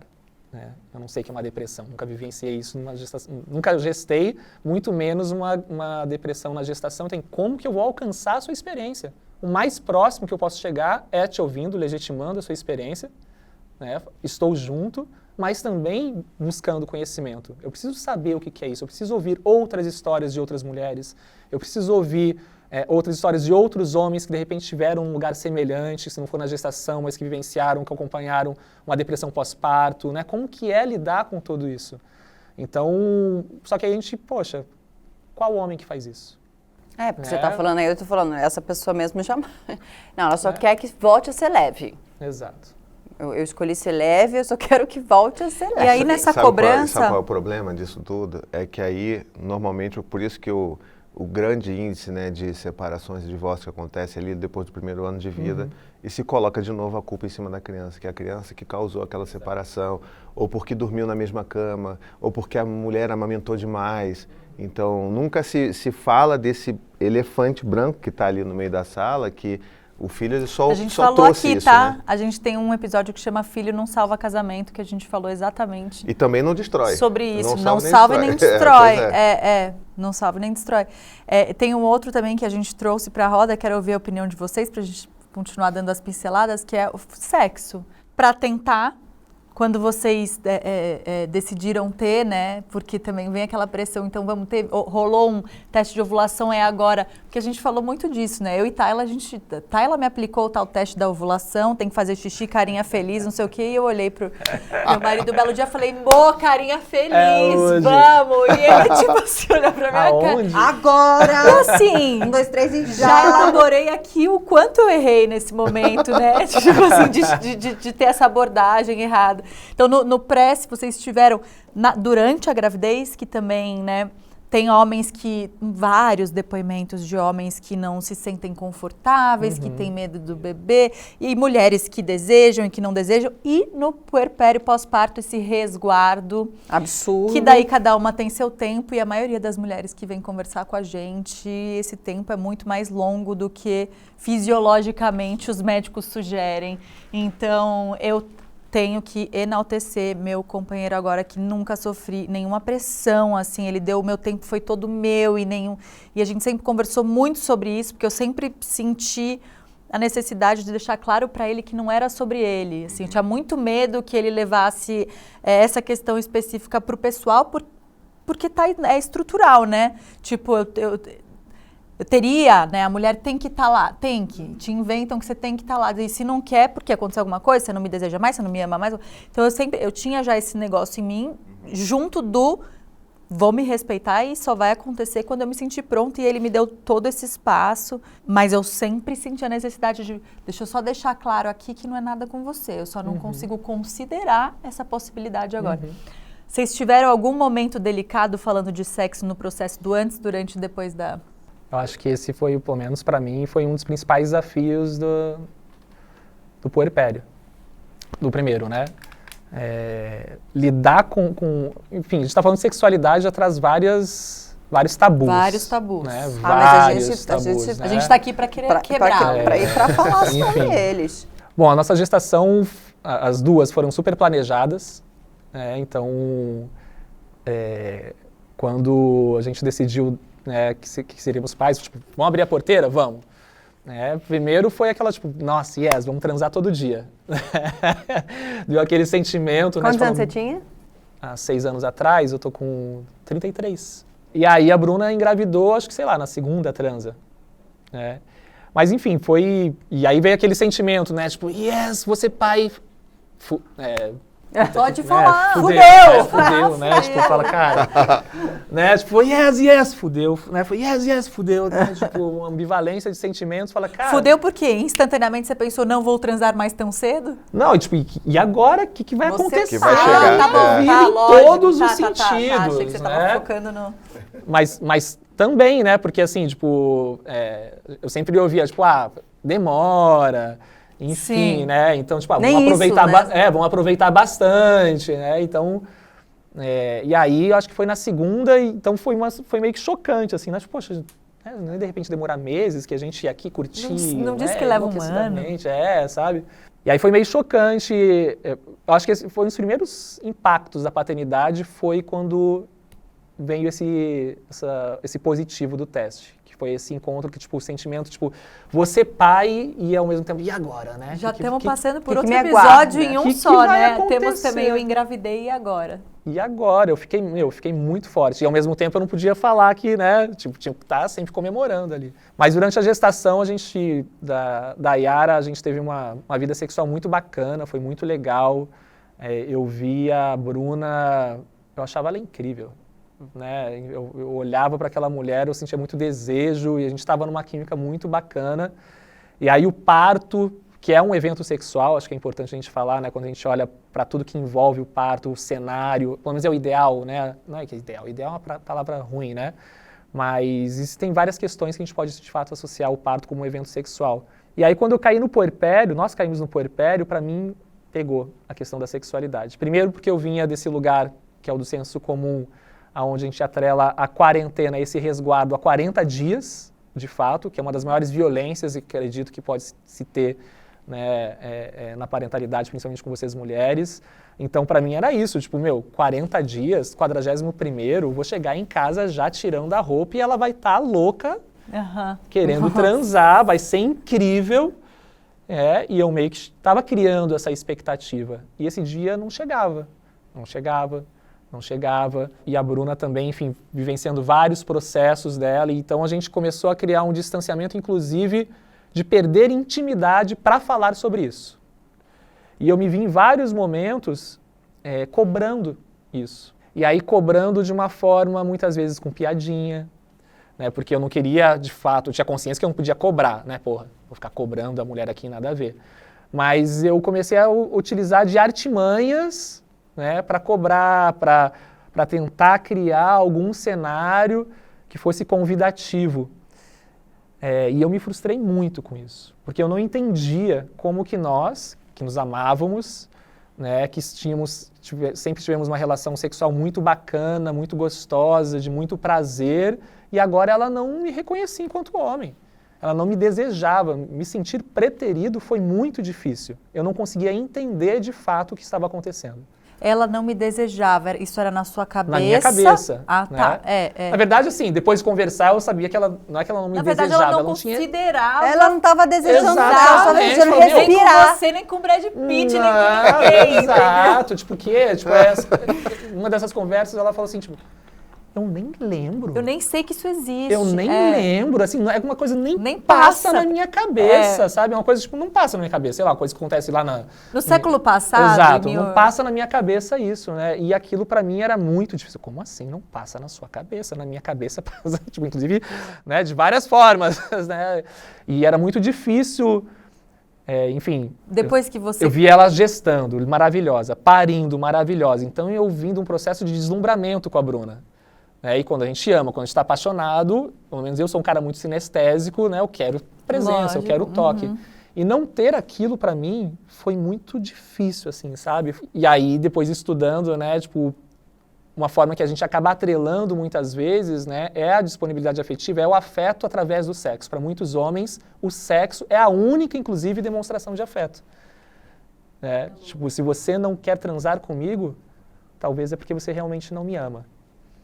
E isso, para mim, eu comecei a questionar isso de fato, né? Será que realmente ela me ama? Enfim, várias conversas, e teve um momento para mim que foi, assim, nunca mais eu vou esquecer, e foi um gatilho de transformação de fato. Foi 2 momentos. Que ela falou assim, olha, Thiago, nunca falei isso, Olha. Ó, segredinho, alguém tinha falado pra você contar um segredinho. Mas aqui tá só a gente. É só a gente Não tem mesmo. ninguém mais aqui.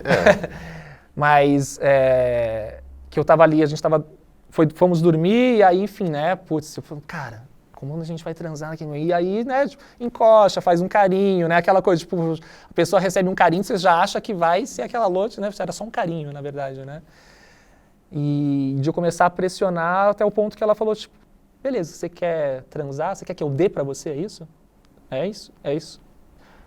Mesmo sem vontade? Eu falei, não. Daí eu já, não, calma, né? Não é assim. Não, porque é isso, né? Eu tô me sentindo pressionado ao ponto que parece que se eu for dar pra você, tudo se resolve e é isso que você quer. Isso me pegou, imagina, né? Eu aqui, né, nesse processo, né? Tipo, putz, foi muito forte. E uma outra vez onde ela me disse, enquanto eu não te reconhecer como pai, eu não te reconheço enquanto homem. Isso foi muito forte, assim, né? Porque foi uma pancada muito forte de Foi jogar ela na te minha... trazendo pra presença meu pelo irmão. pescoço. Tipo, ou você vira pai de verdade e assume Maravilhosa. todas as responsabilidades. Aliás, quero Bruna Kissia. Bruna, Se existiu a uma Bruna- próxima temporada. Bruna, não te conheço, já te amo muito. Chama a Bruna, A Bruna para fazer o fact-checking, entendeu? Boa, boa ideia. A Bruna... A câmera que eu queria. Pra ver se em casa, é tudo isso que tá aqui mesmo, entendeu? Cara, e isso pra mim foi, imagina, né? Foi uma pancada, acabou comigo, né? E acho que isso foi um processo que mais me levou pra patente. Gente, eu preciso mudar. Eu tô fazendo errado. Né? Porque demora pelo menos demorou pra mim reconhecer que faltava. Ou que, de repente, será que não é exagero dela? Porque eu já faço mais do que a média dos pais. Então, ela tá reclamando de barriga cheia. Eu já sou um paizão. Eu já sou um paizão e eu ficava muito nesse lugar. Então, me reconhecer enquanto insuficiente, mas não insuficiente simplesmente por falta de repertório, mas porque eu ainda estava fazendo a manutenção dos meus privilégios e do meu machismo. E exigindo dela algo que ela não podia entregar porque não podia naquele momento. E talvez não quisesse, enfim, anyway. Do direito dela. Do direito dela, sabe? Isso foi foi determinante, inclusive, para eu começar a estudar sobre sexualidade. Um dos assuntos que mais eu gosto de ler, porque foi uma das coisas que mais me pegou e que, com certeza, Pega muito. eu acho que o que mais impactou, né, quando eu falei lá nesse início do distanciamento, dessa Do dificuldade casal, do casal, foi em relação ao sexo. Porque imagino que até você ter essa coragem, né, de sentar e falar com ela, não sei qual de vocês dois puxou a conversa, eu desde do começo já sentei com o Guto e falei, desde sempre, falei,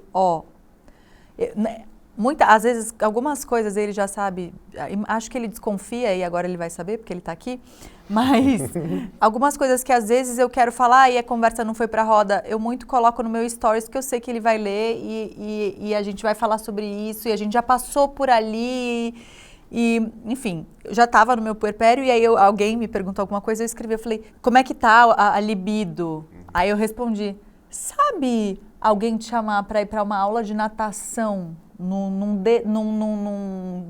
Polo Norte, às 4h me parece mais interessante do que cogitar, porque eu não cogitava, eu não pensava. Enfim, isso estava publicamente, né, no meu stories para várias pessoas, inclusive para ele, e estava na nossa mesa, conversando de outras maneiras e tal. E acho que fez ser mais... Esse elefante branco específico são vários, né? Tem vários outros aí no caminho, mas esse, o da sexualidade, eu acho que acabou pra gente sendo uma coisa muito bem resolvida, porque foi dito desde sempre. Quando a gente fala, não facilita muito. Quando a gente... E quanto mais tempo a gente leva pra quebrar essa barreira, né? Tipo, você levou um tempão pra conseguir ter essa conversa com ela, né? Pra entender tudo e esses dois gatilhos dela aí com você, vai aumentando, né? Vai ocupando mais espaço. A gente vai se distanciando, né, Thiago? Eu acho, né, que eu ficava com medo, né? Sim. Eu comecei a ficar no lugar, gente, o que eu faço com todo esse potencial? Né? Porque assim, eu via ela saindo de toalha do banheiro, cheirosinha, linda, maravilhosa.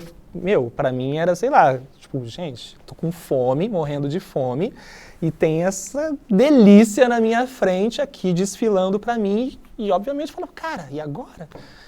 O que eu faço com tudo isso aqui, né, sabe? Muito doido, assim, de lidar com isso, porque a gente tá falando de uma energia, né, que é a energia sexual, que é do impulso, da criatividade, energia vital. Né? Conseguir canalizar essa energia para outras coisas, que eu acho que é o maior desafio, né?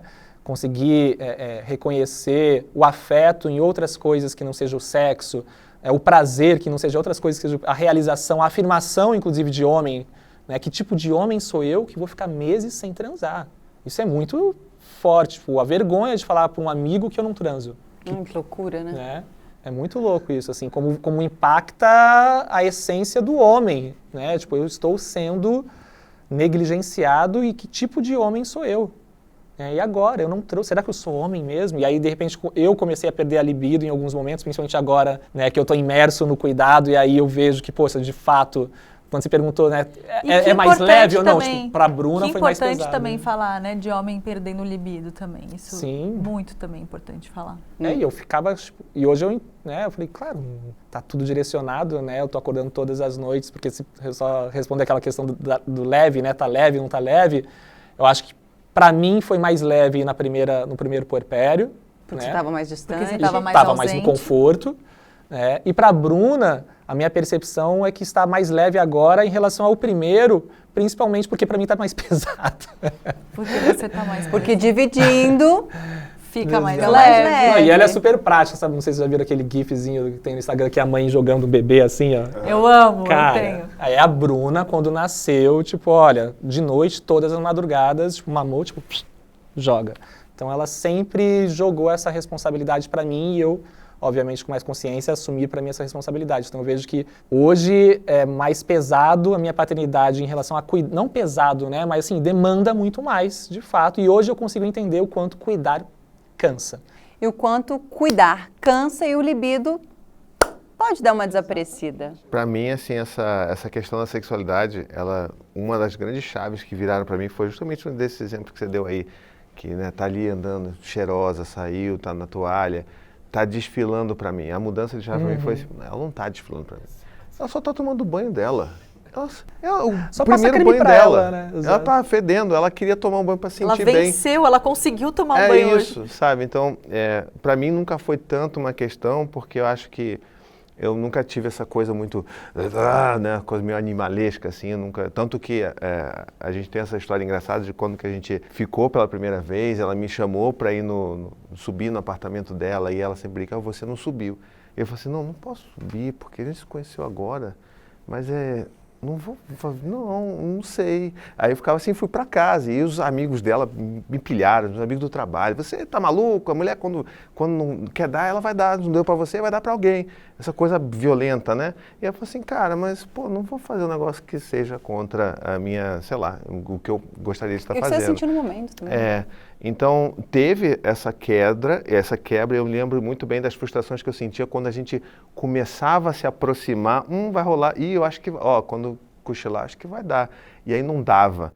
Então para mim era mais uma frustração do contexto do que necessariamente uma cobrança dela, mas eu comecei a perceber que ela estava se sentindo muito cobrada. E eu falei assim, cara, não, sabe, eu estou frustrado porque a gente não está conseguindo, não tem a ver. Da mesma forma que você tinha esse cuidado, eu acho que o homem tem que ter esse cuidado também, olha, eu estou frustrado porque eu queria muito, mas não porque eu acho que é sua obrigação.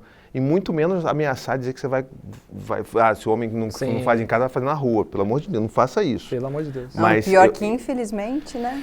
Pois é o que mais rola. Acontece. Senão a sociedade fala isso, né? Mas hoje em dia, muita gente fica tipo, tem 4 filhos. O Fred Matos, um amigo nosso em comum, fica falando que eu sou o transão. Bicho, eu só acertei 4 vezes o gol, só isso. Não significa que a minha vida sexual, a minha libido é assim, porque na maior parte do tempo eu estou exausto. Sim. E ela também. A gente bota todas as crianças para dormir 11 horas da noite, eu só quero ver minha novelinha. Vocês têm com ela. Só isso. Vocês têm algum, não sei, combinado de ter um momento só do casal na rotina? Tipo, porque a rotina engole às vezes tanto que Sim. realmente você só deita ver a novelinha e nos primeiros 5 minutos alguém já dormiu, já morreu, né? Alguém já dormiu. Às vezes sou eu. Normalmente sou eu. O nosso combinado Normalmente é à Renato. noite, assim, a gente corre muito porque, como a gente não tem rede de apoio, a nossa rotina ela tem que ser muito regradinha. Então as crianças vou tá botando todo mundo para dormir às 7, 7h30, 8 horas no máximo, tá todo mundo dormindo.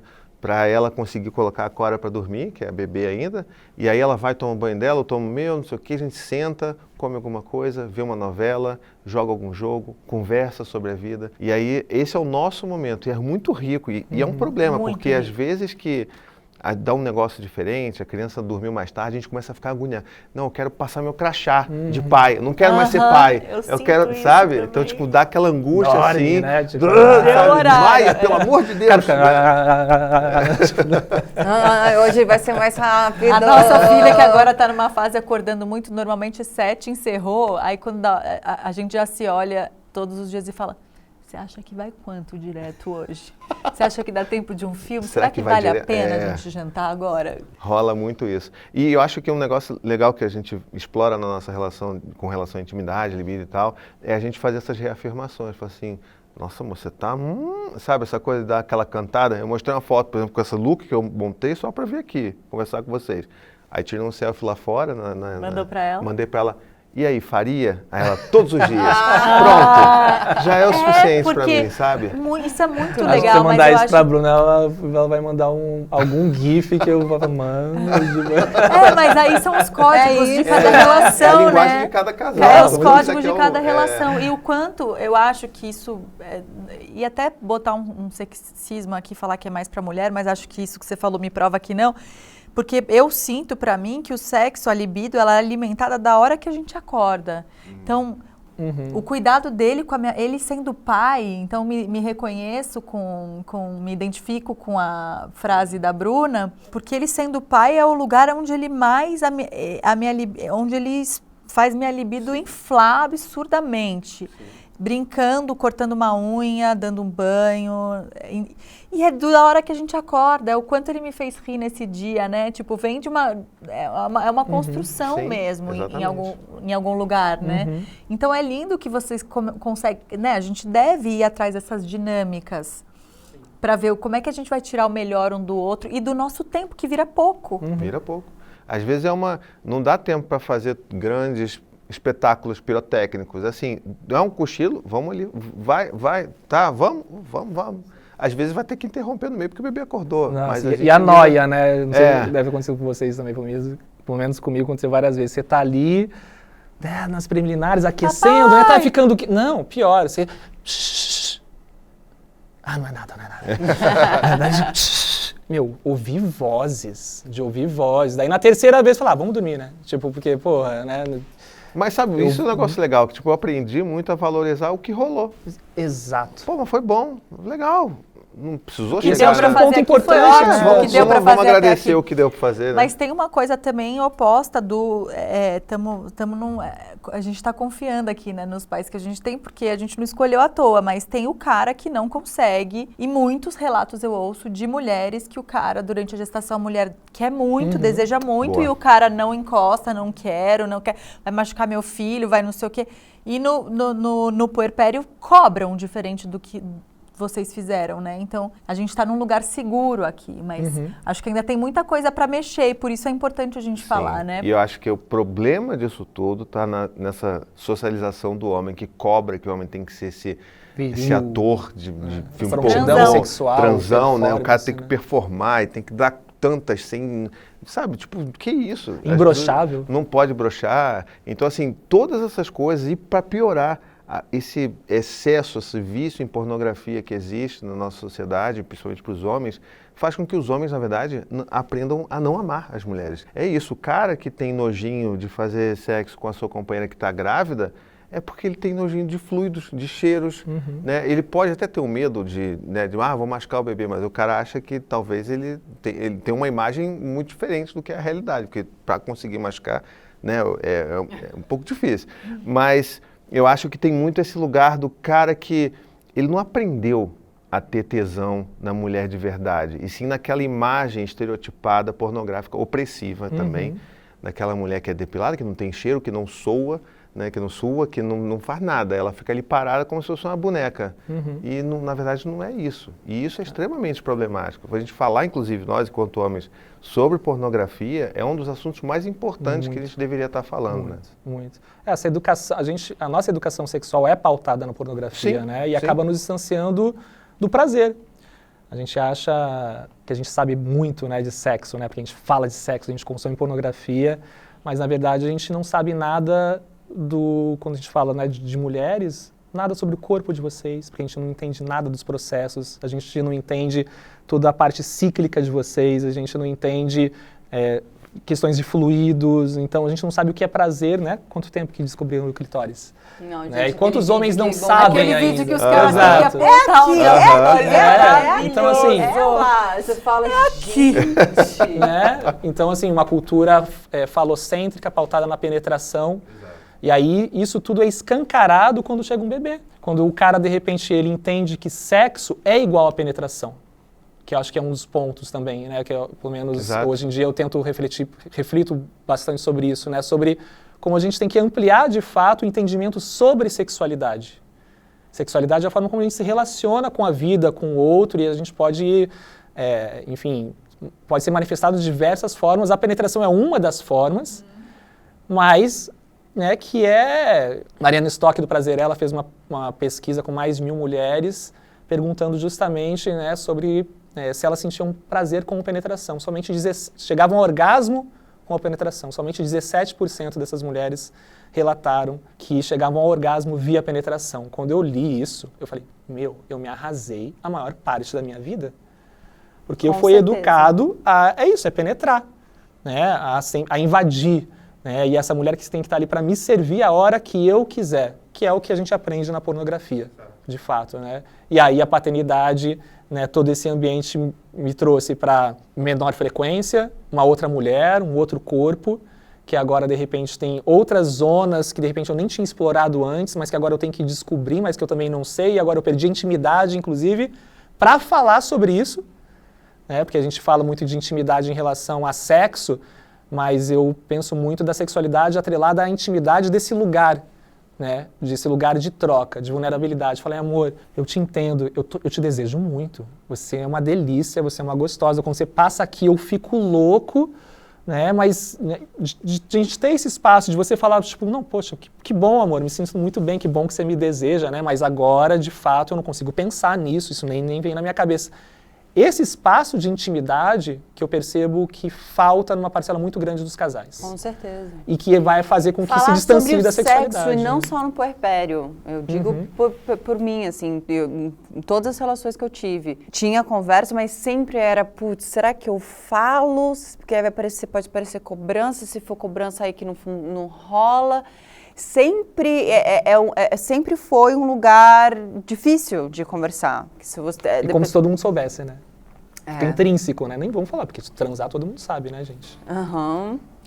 O papo tá muito maravilhoso, Gente, mas... muitas coisas que eles vão ter que voltar. A gente tá no último episódio, mas sei lá, nem que seja lá, a gente marca traz as mulheres, a gente traz os maridos, porque eu sinto que essa conversa tem muita coisa pra gente falar Muita ainda. coisa. A gente vai estar encerrando com a sensação de que falta muito ainda. muito, de verdade. O 1001 Tretas termina por aqui e eu vou aproveitar para fazer um pedido à sociedade. Não enalteçam, pessoal, os pais para fazerem o mínimo. E pais, se tá leve e tá fácil, é porque tá difícil pra caramba pra outro alguém. Esse alguém é quem? A mãe.